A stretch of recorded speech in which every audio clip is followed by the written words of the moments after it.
এমন একদিন আসবে বাবা তুমিও থাকবা না আমিও থাকবো না, যখন চলিয়ে যাওয়া লাগবে কি নিয়ে যাবো? যদি জবানের মধ্যে মাওলার জিকিরটা ঠিক করে দিতে পারো, আর মৃত্যুর সময় যদি জবানে করে জিকির বাইর হয়ে যায়, নবী আমার বলে মান কলা কালেমা ফাদা খালাল জান্নাহ, যারা আল্লাহর রহমতে জিকির নিয়ে মরবে, মরতে দেরি জান্নাত পাইতে দেরি নাই। আর একবার জোরে আল্লাহ কইয়া রাখ দা পাগল, এ মনটা উজাড় করে জোরে আল্লাহ। এই পরিবেশের বাবার মাওলারে বলাবা চরবেজনের বাইরে দেখে যাও, আজকে সর্বেশ্বরের ঈদগার মাঠে দেখে যাও, মাওলার পাগলেরা আইছে। মাঠের দিকে চাইলে আর সর্বেশন মনে হয় না, মনে হয় যেন সর্বনার ময়দানে আইছি, কথা কয় না। কি অবস্থা হবে আমার মরণে, একা একা কেমনে থাকবো কবরে। আল্লাহর বান্দা কান্দার বলে বিবি দুনিয়ায় তো থাকা যাবে না, কবরে যাওয়া লাগবে। আমি পাক্কা নিয়ত করছি আমার মাওলারে না নিয়ে খবরে যাব না। পাগলার চোখের বাড়ি আর কান্দার দিল ভাঙ্গা। এইটা দেখার পরে সবাই বলে কি হইলো বুঝলাম না। আল্লাহর বান্দা কান্দে কান্দে কান্দে হঠাৎ করিয়া তাহাজ্জুদের নামাজের পর একটা আওয়াজ আসছে, ও আল্লাহর বান্দা যত কান্দা কান্দো, তোমার নামটা জাহান্নামের দপ্তরে লেখা হয়ে গেছে।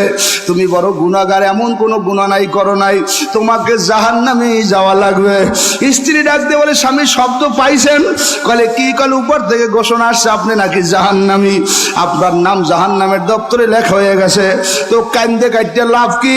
বুড়াই ডাক দিয়ে বলে, এ বুড়ি, যেই মাওলা আমার নামটা জাহান্নামের খাতায় লেখছে ওই মাওলায় কাটতে পারে না? পারে না। এ পারে পারে পারে। যেই মাওলায় নামটা জাহান্নামের দপ্তরে লিখে ফেলাইছে ওই মাওলায় কাটতেও পারবে। কাজী আজকে আমি নিয়ত করিয়া ফেলাইলাম, ওই মাওলার কাছে কান্দে কাটতে চোখের বাড়ি ফেলাইয়া আমি নামটা কাটাইয়া কবরে যাব। এখন বাচ্চা গুরুগারার মতো কান্দার বলে, ওরে আমার মাওলা রে, ওরে আমার মাবুদ রে, তুমি যদি আমারে মাফ না করো কেমনে থাকবো কবরে? পাগলায় কান্দে আর চোখের বাড়ি ফেলায়। হঠাৎ করে মাওলার কুদরতে আরো সে জোশ মারিয়ে গেছে। আমার মাওলা আবার সুবের সাথে আগে আগে ঘোষণা হয়ে গেছে, এ বুড়া, এ বুড়া, এ বুড়া, আর কান্দো না। আমার মাওলায় তোমার গুনাহ মাফ করিয়া তোমার নামটা জান্নাতের খাতায় লিখে দেছে।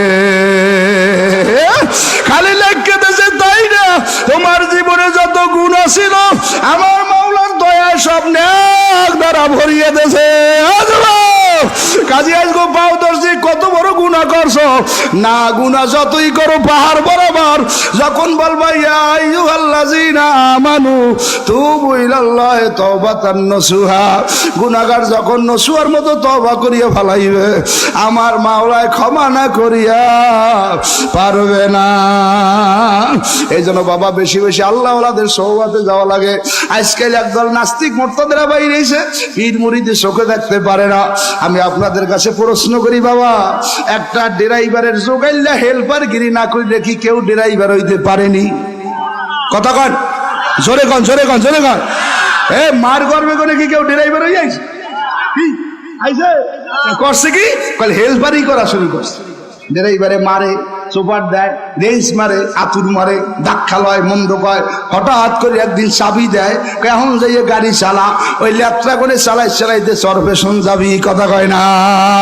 বোঝেন ঠিক না বেঠি? আজকাল একদল কপাল পোড়া বোঝে যে না না পীর মুরিদি লাগে না। বাবা পীর মুরিদা কোনো ব্যক্তির ঘোষণা করা জিনিস না, বরং আমার মাওলার ঘোষণা। ইয়া আইয়ুহাল্লাযীনা আমানু ইত্তাকুল্লাহ ওয়াবতাগু ইলাইহিল ওয়াসিলা। এ দুনিয়ার মানুষের আমি মাওলারে ভয় করো আর আমারে পাওয়ার জন্য ওসিলা তালাশ করো। এই জন্য অনেক মানুষ ওসিলা হিসাবে পীরের মুরিদ হয়, ওসিলা হিসাবে মসজিদ বানায়, ওসিলা হিসাবে মাদ্রাসা বানায়, ওসিলা হিসাবে মক্কা মদিনা হজ করতে যায়। ঠিক না বেঠিক জোরে কর। যারা পীর মুরিদি পছন্দ করো না, আমি ছোট একটা ঘটনা বলিয়ে যাই। ইমাম ফখরুদ্দিন রাজি রহমাতুল্লাহ আলাইহি, তার মতো অত বড় আলেম বাংলাদেশ তো দূরের কথা, সারা দুনিয়ার মধ্যে দ্বিতীয় আর আসবে না। কথা কন।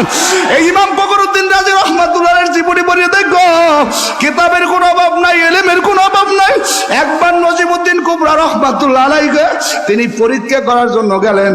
নজিমউদ্দিন কুবরা কেমন বড় পিসাব হইছে, কি জন্য মানুষ তার দ্বারে যায়, কি কথা বলেন।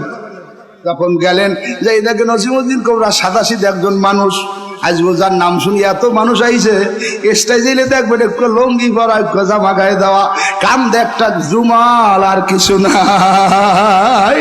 অথচ ভিতরে কি আসে না আসে মাওলায় জানে। পরিবেশ অনুযায়ী দেখলে সাদাসিধা একজন মানুষ। নজিমউদ্দিন কুবরা রহমাতুল্লাহ আলাইহি যাওয়ার পরে ইমাম ফখরুদ্দিন রাজি বল, হুজুর আমি আপনার কাছে সওবাত নিতে আসছি, আমি আপনার কাছে আসছি কিছু নেওয়ার জন্য, এক কথা আপনার মুরিদ হওয়ার জন্য। নজিমউদ্দিন কুবরা রহমাতুল্লাহ আলাইহি মিসকি হাসি দিয়ে বলে, বাবা তুমি যদি আমার কাছে মুরিদ হইতে আসছো, কিন্তু আমি মনে হয় তোমাকে মুরিদ করতে পারবো না। বলে কেন হুজুর? কয় তোমার মধ্যে এলেম ভরা, এলেম আছে অনেক কিন্তু আমল নাই। অনেক বড় বড় ওলামায়ে কেরাম আছে, আরে সব না, কিছু কিছু আলেম এমন দুনিয়াদার হইয়া গেছে, আল্লাহ মাফ করুক, তাদের মধ্যে এলেম আছে কিন্তু আমল পাওয়া যায় না। কথা কয় না। বলেন ঠিক না ঠিক। তখন হুজুর ডাক দিয়ে বলে, বাবা আমি তোমাকে মুরিদ করতে পারি, তোমার কমপক্ষে একটা বছর যাইয়া গাছের নিচে বসিয়া বসিয়া এলেম মোতালা করতে পারবে না, বসিয়া থাকা লাগবে। আল্লাহর বান্দা রওনা করিয়া গেলেন, ঠিক আছে আমি বসিয়া থাকবো। একটা গাছের নিচে যেই বসিয়া রয়েছে, শিক্ষিত মানুষ বসিয়া থাকতে পারে না। এই শিক্ষিত লোকটা এখন খাদেম ধরে বলে, খাদেমেরা আমি আলিফ বাতা সাহেবুল, এই আলিফ লাম মিম থেকে শুরু করিয়া কোরআন শরীফের তাফসীর বলি তোমরা লেখো। এরা তাফসীর লেখা শুরু করলেন, লিখতে লিখতে লিখতে লিখতে 30 সে বড় কোরআন শরীফের তাফসীর সব লিখিয়ে ফেলাইছে। আর একটা বছর শেষ হয়ে গেছে।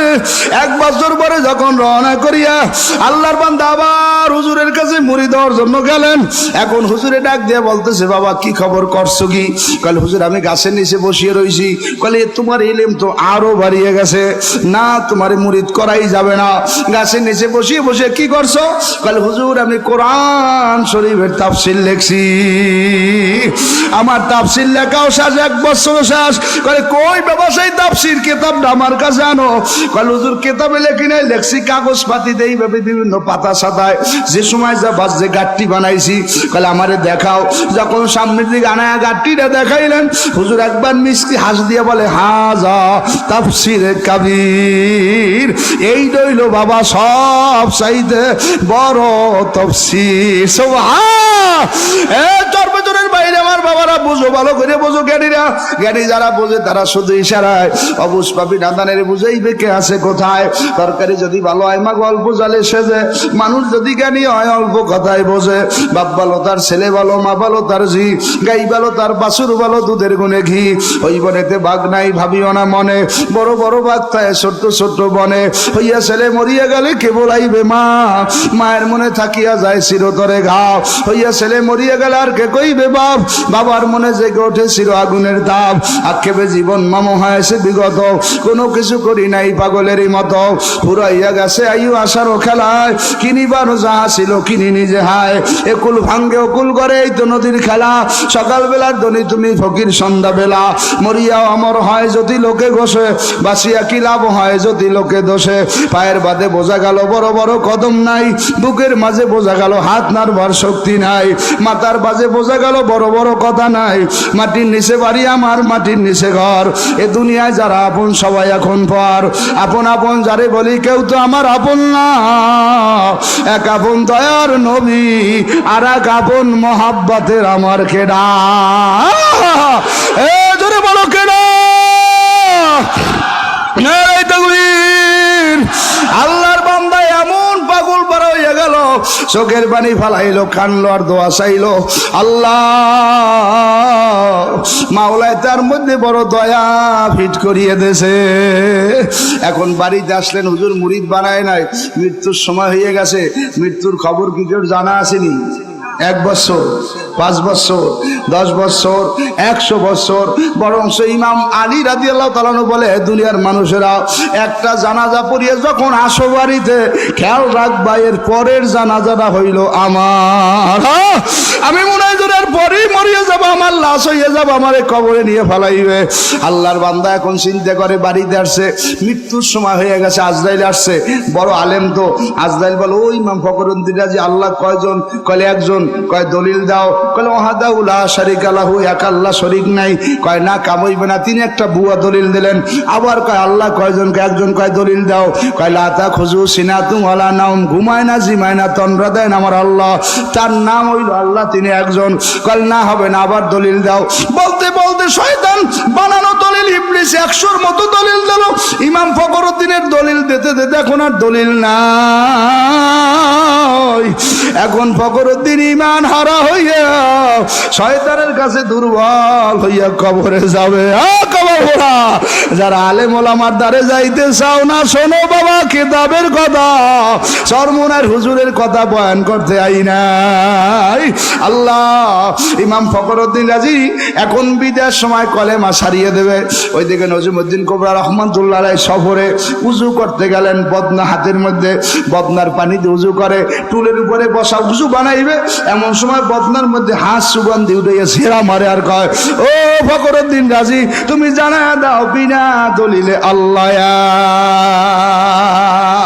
এ আল্লাহ কয়জন? আরো জোরে বলো, কয়জন? বিনা দলিলে আল্লাহ। 2-3 বার বলার পরে মুরিদের আশ্চর্য হয়ে গেল, কিছু বললাম না, হুজুর পানি এক বদনা শেষ। আবার আর এক বদনা পানি দিলেন, উজু করলেন, আসরের নামাজ পড়লেন। নামাজের পর ইমাম ফখরুদ্দিন রাজির মুরিদেরা কয়, হুজুর নজিমউদ্দিন কোবরার মুরিদেরা বলে, কিছু বুঝলাম না, খাদেমেরা দেখলাম আপনি গেলেন ওই জায়গায় উজু বানাইলেন, এরপরে দেখলাম পানি আগে ছিটে দিলেন, কেন এই ঘটনা ঘটাইলেন? আমরা তো কিছু বুঝতে পারলাম না। তখন হুজুরে ডাক দিয়ে বলে, বাবা কিছুদিন আগে যে আমার কাছে মুরিদ দেওয়ার জন্য আসছিল নজিম ইমাম ফখরুদ্দিন রাজি, মুরিদ বানাই নাই, বুড়ো হয়ে গেছে, মৃত্যুর বিছানায় ঢলিয়ে পড়ছে, শয়তান দলিল দেওয়া শুরু করছে, ইমান হারা হইয়া কবরে যাবে। ইমান নাই নেই অবস্থা আমি কাশ্মের মাধ্যমে দেখলাম ইমান হারা হইয়া কবরে যায়। তখন আমি ইমাম ফখরুদ্দিন রাজির ধমক দিয়ে পাশে দাঁড়াই বললাম, এ ফখরুদ্দিন রাজি, তুমি জানায় দাও বিনা দলিলে আল্লাহ এক, তোমাদের দোয়ায় আল্লাহর রহমতে আমার উসিলায় মাওলা ইমান নিয়ে খবর এনেছে। কি আল্লাহর ওলিরা ভারে কথা বল, জোরে কও, আরো জোরে কও, ভারে ভারে ভারে। আরে আল্লাহর ওলিরা আল্লাহ না, আল্লাহ ছাড়া জুতো না।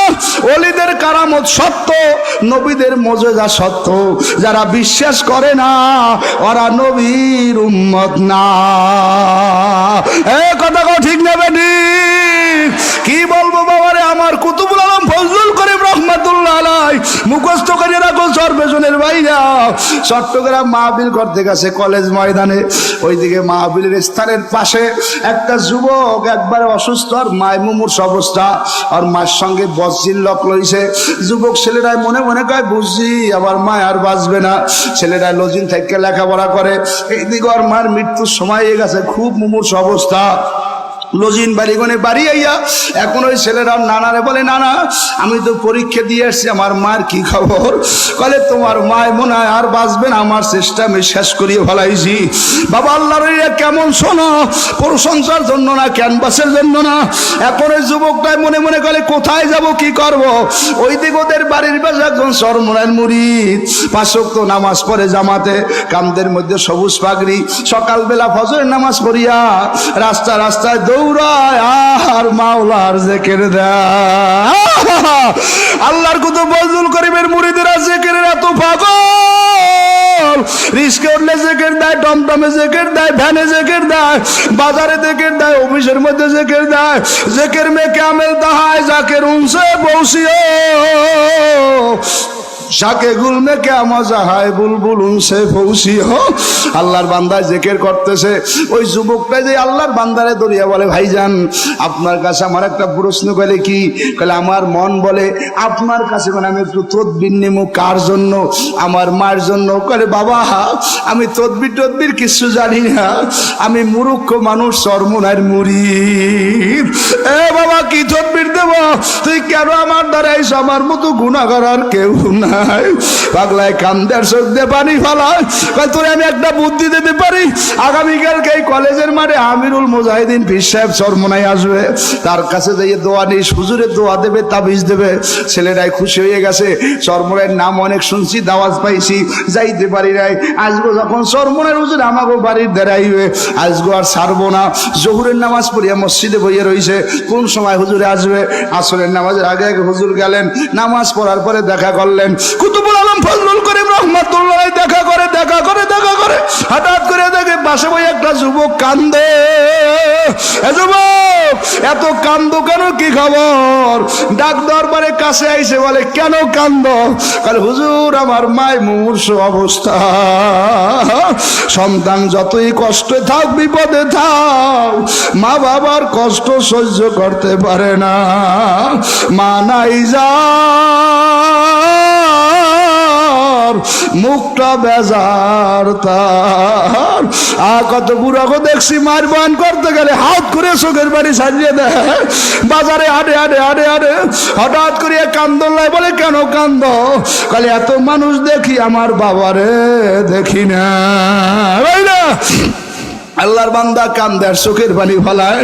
কালে সামনের দিকে হাঁটতেছে হঠাৎ করে হুজুরে বলে বাবা তাই যাও, আমি তোমার মার জন্য দোয়া করি। কলে দোয়া করলে কাজ হইবে না, আপনি আমার মায়ের একটা তাবিজ দিয়ে দেন। কলে না বাবা আমরা তাবিজ দেই না, আমার আব্বা জানের ইসমে জাতের তাবিজ আছে, একটা তাবিজ নিয়ে যাও। কলে না তাতে হবে না, আপনি একটা লেখকে তাবিজ দিয়ে দেবে না। পাগল বলে না আমি তো তাবিজ দেই না। ছেলেটার কান্না দেখে হুজুর আর সহ্য করতে পারলো না, পকেটে করে কলম নামাইয়া একটা সাদা কাগজের উপরে কি জানি লেখা, বলে যাও ঘরে রাখো, তোমার মার সঙ্গে দেওয়া লাগবে না। ও সর্বেশনের মাগো আমার পাও ধরছি, মাইকের দিকে কান লাগাও। চরমনার হুজুরে মা কইয়া ডাক দেবে, বোন কইয়া ডাক দেবে। আরে গুনাহ সাজিয়া নেক নিয়ে মাওলার কবরে যাইও।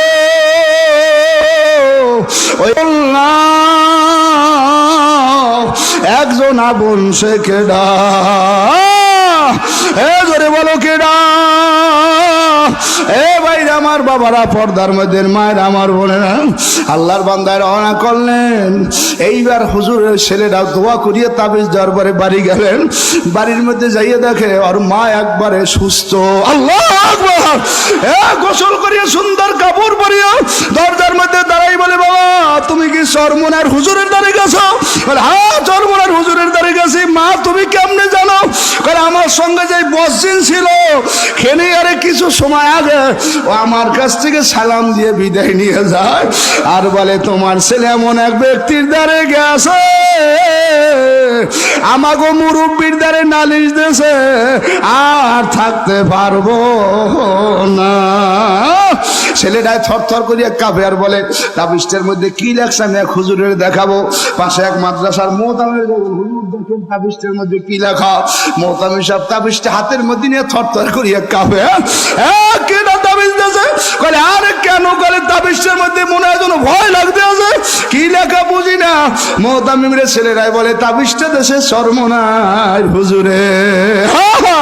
হাতের মধ্যে নিয়ে মোহতামিম মেলিয়া দেখে তাবিজের মধ্যে কোন ইংরেজি আরবি লেখা না, তাবিজের মধ্যে কোরআনের কোন আয়াত না, হাদিস শরীফ লেখা না, শুধু উর্দে লেখকে দেশে আমি ফজলুল করিম বলতে হায় উসে ভাগ যা, আমি ফজলুল করিম বলছি তুমি ভাগ্য যাও।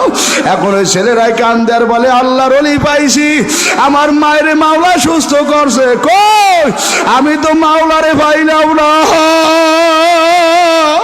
কাজে আবার সর্বেশ্বরের বাইরে পাও ধরে বললে গেলাম এই তরিকের মধ্যে ঢুকে কত মানুষ মাওলার এড়িয়ে কবরে গেছে, কবরের মাটিতেও তারে খায় না। আজকে এই তরিকার এই গ্রামের মধ্যে মুরব্বী ছিল আমাদের হাজী আলাউদ্দিন সাহেব, আল্লাহ বুড়ো হয়ে গেছে। আমি আসার পরে 8-10 বছর আগে কত সুস্থ দেখছি, সক্ষম দেখছি, এখন দেখি দুর্বল। আল্লাহ যেন সুস্থ করিয়ে দেয়। কাজী বাবাকে কোন সময় চলিয়ে যায় জানা নাই, এই জন্য পায়াত দিয়ে বলিয়ে গেলাম দিল ভাঙ্গে চোখে পানি নিয়ে মাওলার কবরে যাইও। এরপরও যাদের কান্না না আসবে বাবা, ওই আগামী ডিসেম্বরের 8, 9, 10 তারিখ চরমনাইয়ের মাহফিল, একটু যাইয়া দেখবা কেমন একটা বাজার। খাওয়ার নাই, খরচ নাই, পোশাক নাই, কিচ্ছু দেয় না। 10 টাকা দিয়ে বাথরুম গোসলখানায় যাওয়া লাগে। এরপরও মানুষ পাগল। একবার যারা গেছে আর ফেরে না। আমি প্রায় সময় ঘটনা বলি, আমাদের গোপালগঞ্জের আব্দুল জলিল ভাই চরমনাইয়ের মাহফিলের তারিখ আইয়ে পড়ছে, তার ছেলেটা অসুস্থ, এমন অসুখ মনে হয় যেন ছেলেটা মারা যাইবে। পাগলায় মনে মনে কয় হারে মরুক আর বাসুক আমার যাওয়া লাগবে চরমনাই। পাগলায় অসুস্থ ছেলেটারে বাড়িতে রাখিয়া কাপড়ের কাপড় কিনে রওনা করিয়া চরমনাইয়ের ময়দানে গেলেন। চরমনাইতে যাওয়ার আগে ছেলের কাপড়ের কাপড় কিনছে, জানাজার হুজুর বলছে, কবরের জায়গা দেখাইছে, সব বলিয়ে চরমনায় যাইয়া 3টে দিন থাকিয়া কান্দে কাটতে মোনাজাত দিয়ে বাড়ি আইয়া এখন মনে মনে বলে আমার ছেলের কবরটা জিয়ারত করব। ও মনে হয় দুনিয়ায় বাঁচছে নাই। এদিকে ওর মায়ের হাতের মধ্যে কাপড়ের কাপড় নিয়ে কান্দার বলে মালিক আমার স্বামী গেছে চরমনায়, আমার ছেলেটারে তুমি বাসাইয়া রাখো। এ বুড়া বাবা রাজুয়ান ভাইরা মাথাটা নোয়াইয়া দাও, আসন দিয়া বসো, মাথা নোয়াও, মাথা নোয়াও বাবা। এ দিলটা ভাঙ্গে মাথাটা নোয়াইয়া দাও। ব্যবসা তোমার না, বাড়ি তোমার না, ঘর তোমার না, চাকরি তোমার না, ছেলে মেয়ে তোমার না, ওই কবরে তোমার কেউ নাই। ডাইনে মাটি, বামে মাটি, সামনে পিছে মাটি, উপরে বাসে শালি, ওই কবরের মধ্যে আল্লাহ বাদা কেহ মাবুদ নাই। মাথা নোয়াইয়া চোখের পানি সারিয়ে দাও। আল্লাহর বান্দা এখন বলতে আসে আরে আমি চরমনাই যাইয়া 3 দিন থাকিয়া মোনাজাত দিয়া যখন বাড়ির দিকে রওনা করে আসলেন, পুকুরের পাড়ায় কবর নাই, মসজিদের ধারে কবর নাই, কলা বাগান বাঁশ বাগানে খবর নাই। পাগলায় মনে মনে কয় কি হইল বুঝলাম না। তাড়াহুড়া করিয়া যখন রওনা করিয়া গেলেন, যাইয়া ঘরের দরজার সামনে ডাক দিলেন, ছেলের নাম ধরে বলে আব্দুল্লাহ। বলার সঙ্গে সঙ্গে অসুস্থ ছেলে টাচ করিয়া দরজাটা খুলে দিয়া আব্বারে গেল ঘরে সুমার বলে বাবা তুমি আমার জন্য কাপড়ের কাপড় কিনে থুয়ে গেছো। আর আমি ঘুমের মধ্যে স্বপ্নে দেখি চরমনাইয়ের হুজুরে আইছে, আইয়া আমার জন্য দোয়া করে দিয়ে গেছে, আমিও যাব চরমনাই। কুতুবে আলম ফজলুল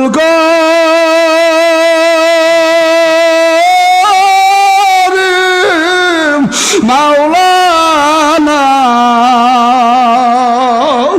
আর কোন দিন সরফেশনে